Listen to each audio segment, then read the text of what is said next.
Friends, thank you for being here today. We stand at a precipice in American history, a moment that future historians may well mark as the definitive turning point in the trajectory of the American experiment.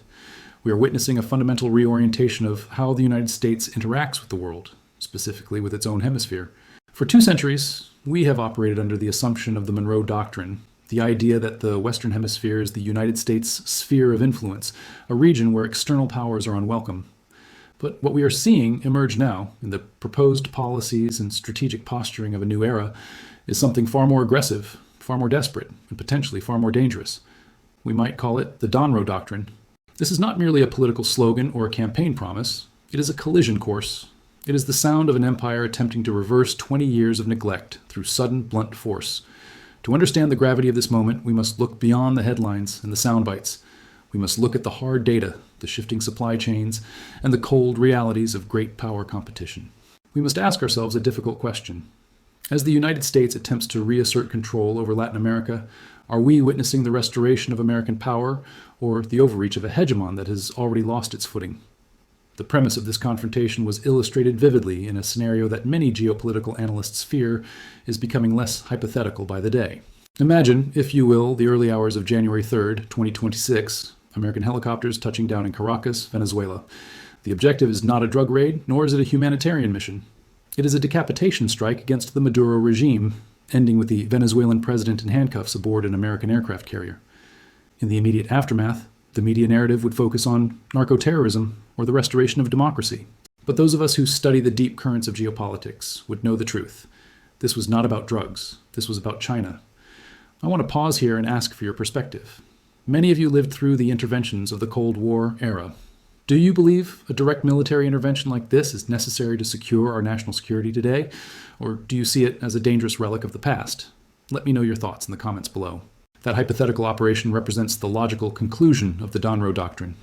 It suggests that the United States is no longer willing to tolerate the economic absorption of Latin America by Beijing.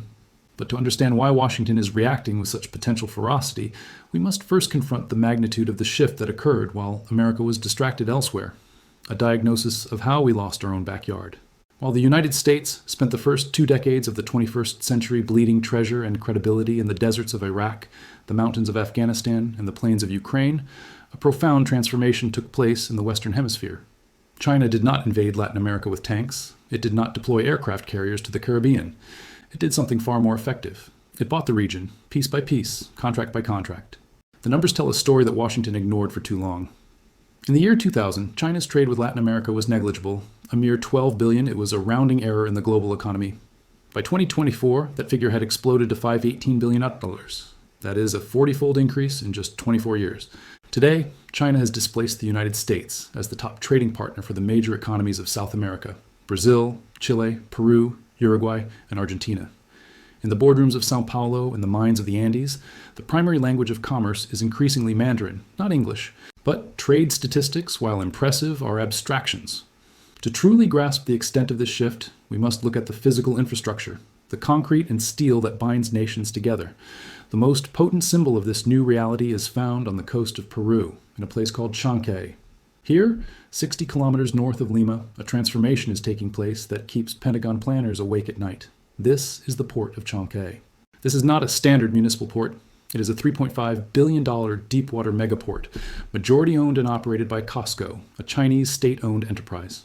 When fully operational, this facility is designed to be the Shanghai of South America. It features fully autonomous cranes, AI-driven logistics, and a harbor deep enough to accommodate the world's largest container ships. Vessels so massive they cannot even pass through the Panama Canal or dock at most U.S. West Coast ports. The logistical implications of Chancay are revolutionary. It creates a direct maritime corridor from Shanghai to South America that completely bypasses North American ports. A voyage that used to take 35 days will now take 23. Shipping costs will drop by 20%. The Chinese ambassador has proudly called it the new gateway to Asia.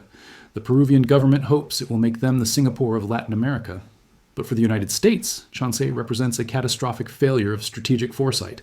It serves as a dual-use facility. While it moves copper and soy today, the infrastructure is capable of supporting Chinese naval operations in the future. It is a permanent foothold in the Pacific flank of the Americas. Furthermore, China and Brazil are exploring a railway that would connect this Pacific port to the Atlantic coast, creating a transcontinental corridor controlled entirely by Beijing, rendering the U.S.-dominated Panama Canal less relevant. I'm curious, for those of you who have traveled to South America recently, or perhaps done business there, have you witnessed this shift with your own eyes? Have you seen the new roads, the ports, the Chinese signage? I read every comment, and I'm interested to hear your on-the-ground observations. This is the visible infrastructure, but the invisible network of influence is perhaps even more pervasive. Consider the electrical grid. China's State Grid Corporation has invested over $12 billion in Brazil's power sector.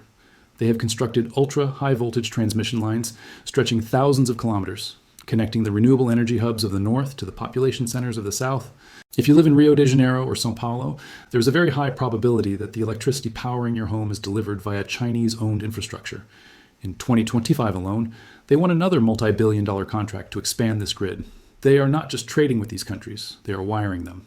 Then there is the issue of strategic resources, specifically the Lithium Triangle of Bolivia, Argentina, and Chile, which holds 60% of the world's known lithium reserves. This is the oil of the 21st century. It is the essential component for the batteries that power electric vehicles, smartphones, and modern defense systems. Without South American lithium, there is no American green transition. There is no revitalization of the domestic auto industry. Yet, until very recently, the extraction and processing of this vital metal were being locked up by Chinese firms like CATL and Russian state entities. Washington views this not as free market competition, but as a strategic siege. To the American national security establishment, what China has done is build a resource extraction empire in America's strategic rear. The Donroe Doctrine, which stood for 200 years as a warning against European colonialism, has been gutted, not by missiles, but by shipping containers, power lines, and loan agreements. Faced with this silent conquest, Washington has devised a counter-strategy, and this brings us to the core of our discussion, the Donroe Doctrine. This is the counteroffensive.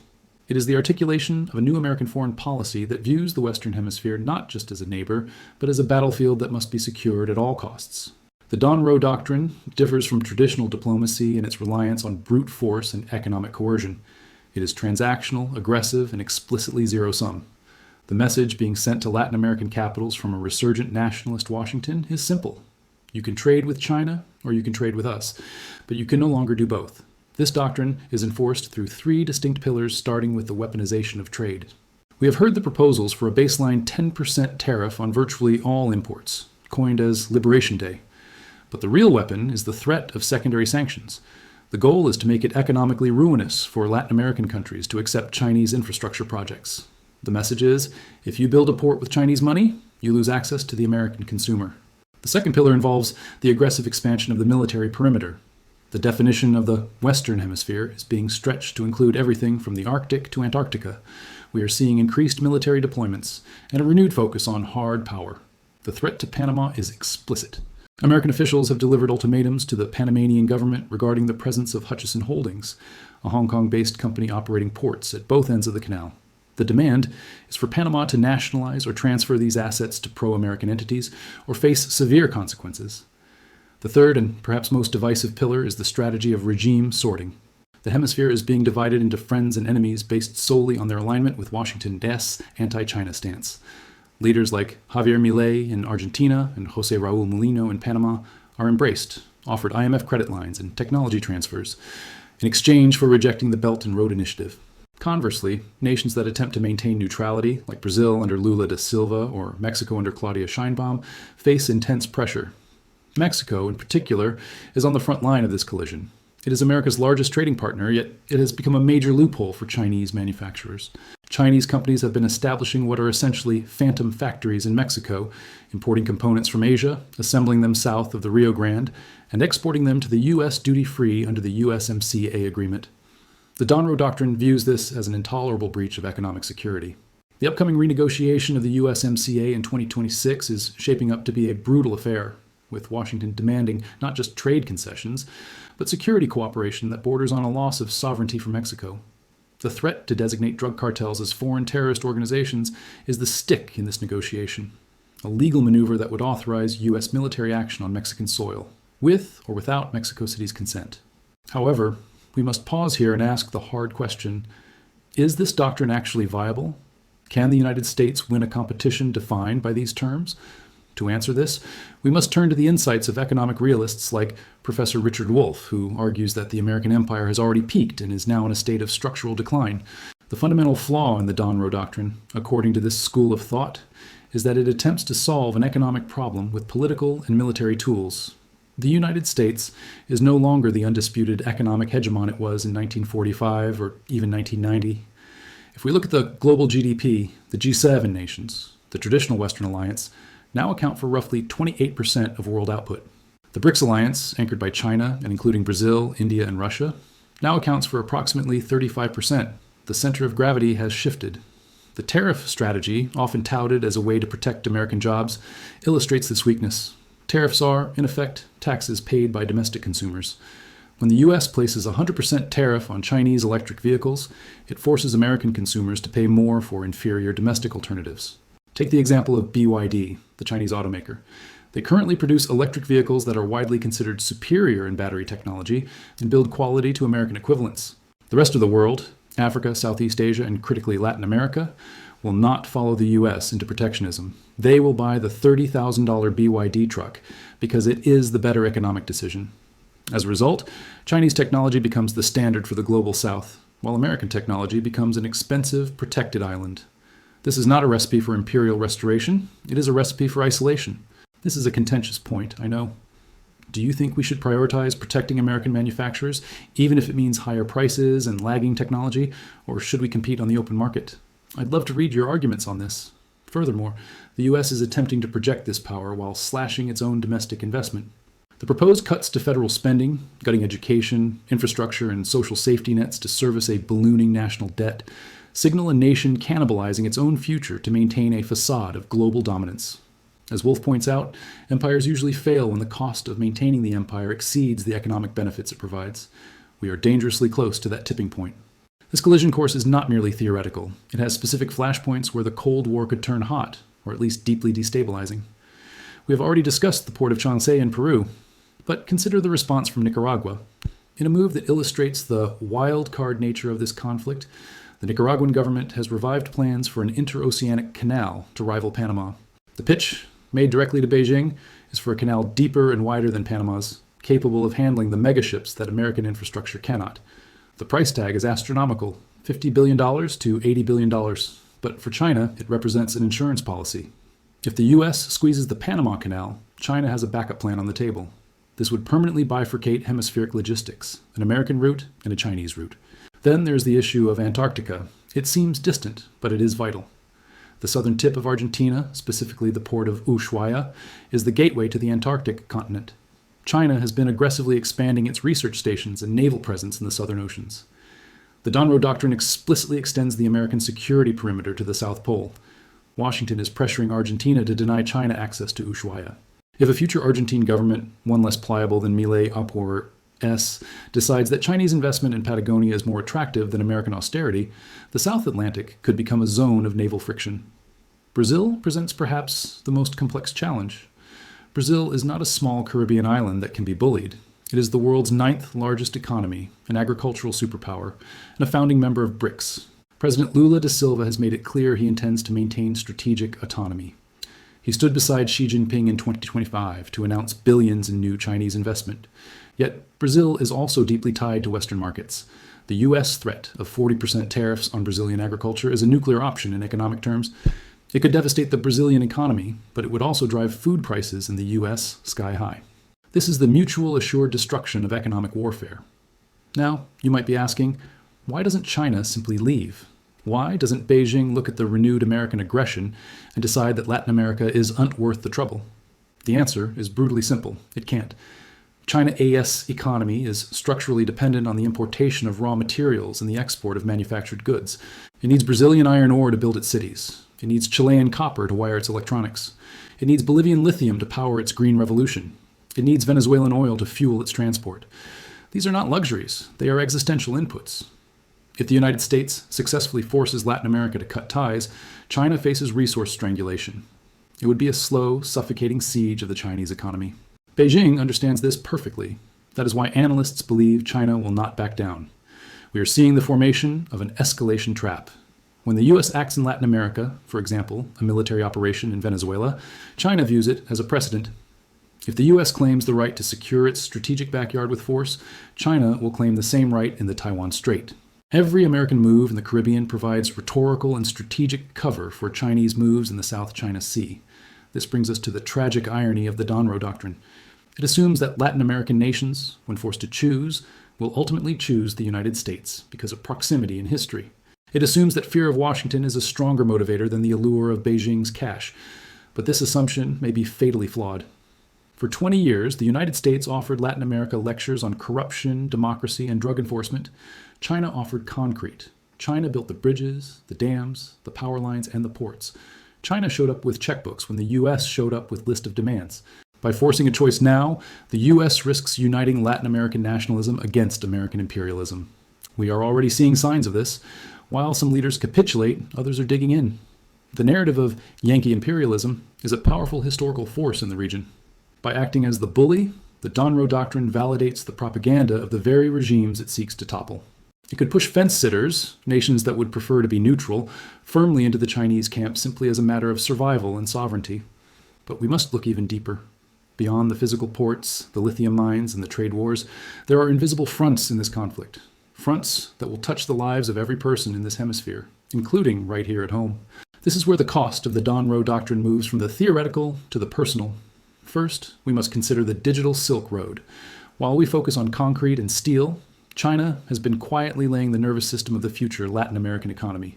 Companies like Huawei and ZTE have built the 4G and 5G networks that power everything, from cell phones in Bogota to banking systems in Santiago. In many Latin American countries, up to 70% of the telecommunications infrastructure is Chinese-built. The Donroe Doctrine demands that these nations rip and replace this infrastructure, mirroring the bans enacted in the United States. But here lies the harsh economic reality. These countries cannot afford to do so. A US or European 5G network often costs 30% to 50% more than the Chinese equivalent. When Washington demands that a developing nation choose the more expensive option without offering subsidies to cover the difference, it is not offering a partnership. It is imposing a tax on their development. The result is a looming technological bifurcation. If Latin America refuses to strip out Chinese tech, and they likely will refuse, the Donroe Doctrine implies that the U.S. may cut off intelligence sharing or restrict digital interoperability. We risk creating a digital Iron Curtain, where the Western Hemisphere is divided not just by ideology, but by incompatible operating systems. This pushes Latin American military, police, and intelligence services closer to Beijing, simply because that is where their software updates come from. Second, there is the migration paradox, a feedback loop that the architects of the Donroe Doctrine seem to have ignored. One of the primary stated goals of the current administration is to secure the U.S. southern border. Yet, the economic coercion central to the Donroe Doctrine is virtually guaranteed to trigger fresh waves of mass migration. Let us look at Venezuela again. The sanctions regime, while intended to punish the government, has historically decimated the civilian economy, sending millions of refugees fleeing northward, eventually arriving at the Rio Grande. If the Donroe Doctrine applies similar maximum pressure tactics to other nations that refuse to break with China, if we sanction Bolivian lithium or blockade Mexican ports or tariff Brazilian agriculture, we will induce economic shockwaves across the region. When economies in Latin America collapse, people do not stay put. They move north. There's a profound contradiction in a policy that seeks to close the U.S. border while simultaneously destabilizing the economies south of it. You cannot starve your neighbor and expect them to stay in their house. If the U.S. turns Latin America into an economic battlefield to hurt China, the collateral damage will be millions of displaced people, creating the very border crisis Washington claims it wants to solve.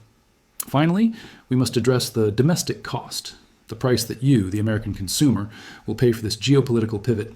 For decades, the American standard of living has been subsidized by the efficiency of global supply chains. We have grown accustomed to the Amazon Prime lifestyle, cheap electronics, affordable clothes, and low-cost goods, largely made possible by the integration of Chinese manufacturing and global logistics. The Donroe Doctrine is, by definition, an inflationary policy. It seeks to break these efficient supply chains for the sake of national security.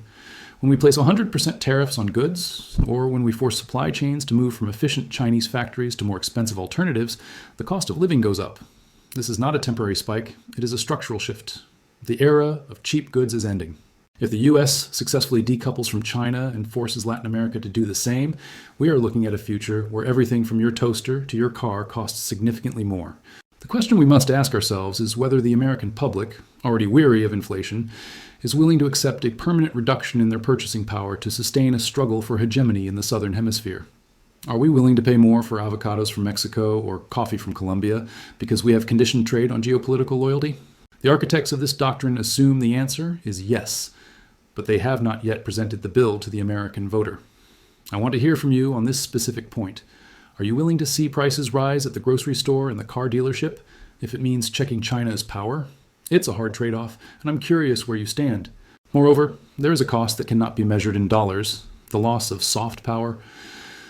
For generations, the United States was the shining city on a hill. Latin American elites sent their children to Harvard and Yale. They looked to Washington for inspiration, even when they disagreed with our policies. Today, that is changing. China is now offering tens of thousands of scholarships. They are training the next generation of Latin American engineers, journalists, and military officers. By relying on the stick of the Donroe Doctrine, threats, sanctions, and ultimatums, we are eroding the carrot of American attraction. We are being viewed not as a partner in development, but as a jealous hegemon, angry that its former subjects have found a new friend. This emotional and cultural alienation is perhaps the hardest loss to reverse. Once trust is gone, once the perception of the U.S. shifts from protector to enforcer, no amount of aircraft carriers can win back the hearts and minds of the region. Let me leave you with this final thought. History is littered with the wreckage of empires that overreached, powers that mistook military might for genuine authority. The United States has been the dominant power in the Western Hemisphere for 2 centuries. That dominance is now being challenged for the first time since the Soviet Union placed missiles in Cuba in 1962. But unlike the Cuban Missile Crisis, this is not a standoff that can be resolved in 13 days. There are no missiles to remove. You cannot dismantle a trade relationship worth $500 billion with a blockade. You cannot bomb a supply chain into submission.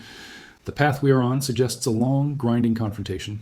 We are looking at a future of sustained economic warfare, competing infrastructure projects, proxy political battles, coups, and counter-coups. It is a second Cold War, but this time the Iron Curtain is not falling across Europe. It is falling across the Rio Grande and the Amazon. The Donroe Doctrine is Trump's answer to a changing world. It is the iron fist inside the velvet glove, but the glove has been removed. It is a gamble that raw power can substitute for lost influence. It might work. Empires have been sustained by force before, but it might also fail. And if it fails, if Latin America slips further into the Chinese orbit despite the threats, the tariffs, and the gunboats, then this doctrine will not be remembered as the restoration of American greatness. It will be remembered as the moment the United States definitively lost its own hemisphere. The world is watching. The choices made in Washington, Beijing, Brasilia, and Mexico City in the coming months will determine the shape of the global order for the rest of the 21st century. The opening shots have been fired. The battle lines are drawn. The ghost of the Monroe Doctrine has risen from its grave. It has a new name, and it is hungry. But whether it can still hunt in a world that has moved on, that remains the most dangerous question of all. Thank you for your time and your attention. If you found this analysis valuable, please consider subscribing for more deep dives into the geopolitics that shape our world. And I'll see you in the comments.